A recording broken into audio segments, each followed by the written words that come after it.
Hi guys! So ngayon hindi muna ako mag-work guys dahil maglilinis muna ako ng mga carpets. Magsha-shampoo ako. Kasi nga, this coming Sunday, aalis na kami papuntang LA. Tapos, mag-stay kami doon ng one night. Tapos, ihatid kami ni asawa sa airport. Dahil next week alis na kami.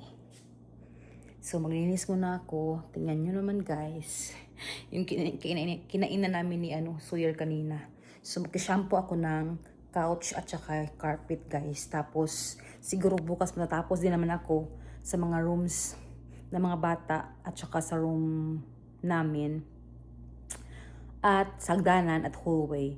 Tapos, mag-i-start na ako maglinis ng bahay at saka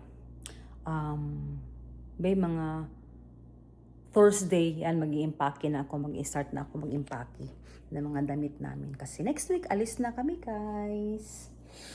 Yun. Si asawa ay day off today. So, kinuha pa nila yung mail sa mailbox kasi nga dapat kahapon andito na yun kasi, pero nawala kasi yung susi namin sa mailbox. Kaya bumili siya $40 ang susi. Ang mahal pala nun guys ng mailbox key. Super mahal. So andun naman yung mailman. Pupuntahan niya kung pwede sigurong mabuksan yung yung mailbox namin. Kaya andun siya with Sawyer kasi natanggal yung yung ring nung susi. So hindi niya alam kung saan na yung susi. So ayan siya doon. So sobrang init ito guys, super. So mag-start na ako guys mag-shampoo ng couch at carpet. Dito muna ako sa baba mag-umpisa. Hindi pa ako nakapag-umpisa sa baba guys. Kasi inuna ko muna itong labahin ko.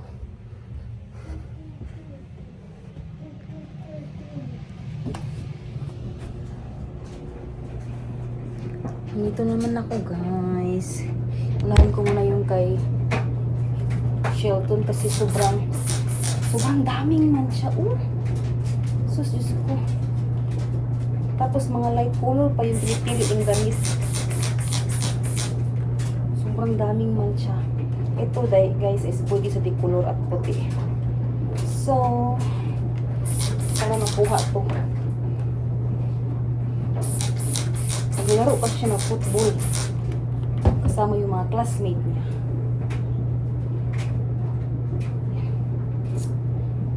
Naku, sana makuha ito kasi nga parang ang tigas yung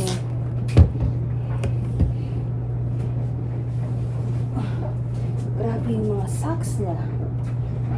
Tingnan nyo yun naman yung socks niya guys. Grabe puti ng kanyang mga socks pero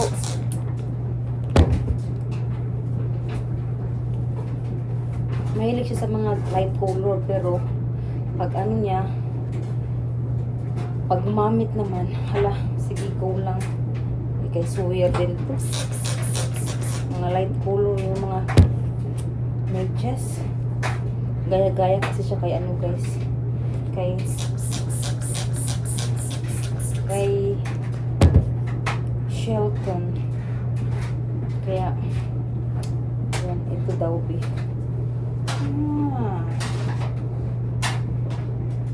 kaya next time sa Walmart na ako yung $3 kasi wala na yung tagwa $1 guys yung mga damit sa Walmart dati mayroong mga tigwa $1 yun wala na masyado mahal na kasi ito kay ito binili ko pa to ng $1 kay Sawyer dati kasi malaki pa to sa kanya dati nung binili ko ngayon magkasya na $1 lang to dati, ngayon hindi na. $53 na yung ano sa Walmart, guys. So, i-on ko na to. Mayroon pa akong tutupiin mamaya, oh. Mga towels, guys. Ito yung damit ni Shelton. So, yan naman yung tutupiin ko mamaya pag natuyo. What? You're gonna do spark? No, I'm not gonna do spark today because mommy's gonna clean up the downstairs and Bathroom? no carpet and chairs. The bathroom? No, I'm going to shampoo the carpet and the chairs, the You couch. want me to force up with the carpet? Yep. Oh. I thought you were gonna say you'll clean up room. But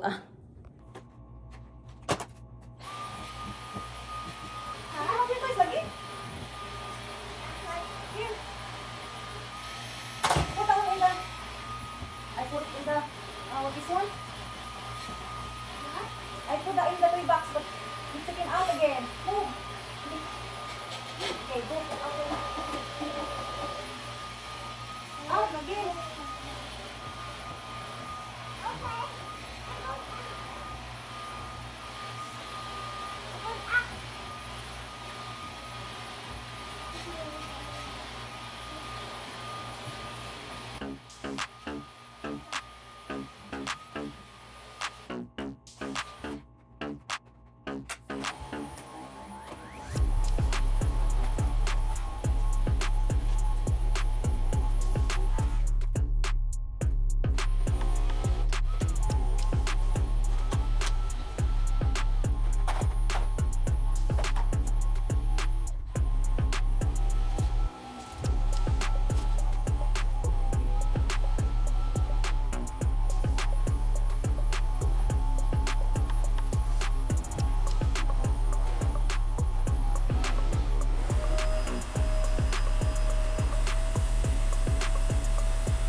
Samok ni mudong oy.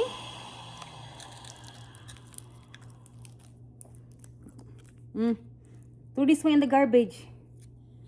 Samok kaayo disturbo man kadung.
Sa carpet naman ako, guys. Ang next ko ay carpet. Nakakapagod. Ay, super. At least sa pag-alis namin, malinis yung bahay at saka yung carpet. So ito yung nasa ano, guys, tingnan nyo. Kung ano kadumi yung couch namin. Ito yung nasa couch na dumi. Itatapon ko muna siya doon sa labas ko na dito. Sa backyard, itatapon yung ano. Okay, sa front yard. Yung ano, tubig.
So guys, tapos na ako sa sala. So ayan yung carpet. Pinadry ko na lang. Ayan. Tapos yung carpet dito sa front door, ginawa ko na rin. Tapos andun siya sa ayun, labas para madry. Para matuyo siya, guys. Bukas naman kay Sam at saka kay Shelton. Hindi ko muna binalik, guys, yung mga mesa. Yan. Kasi hindi pa tuyo. I-vacuum ko pa ulit ito, guys. Para malinis ang carpet namin. Aalis muna kami kasi magpapagupit muna kay Shelton at saka kay Sawyer. Kasi may appointment sila 4 o'clock at saka 4:20 silang dalawa, guys.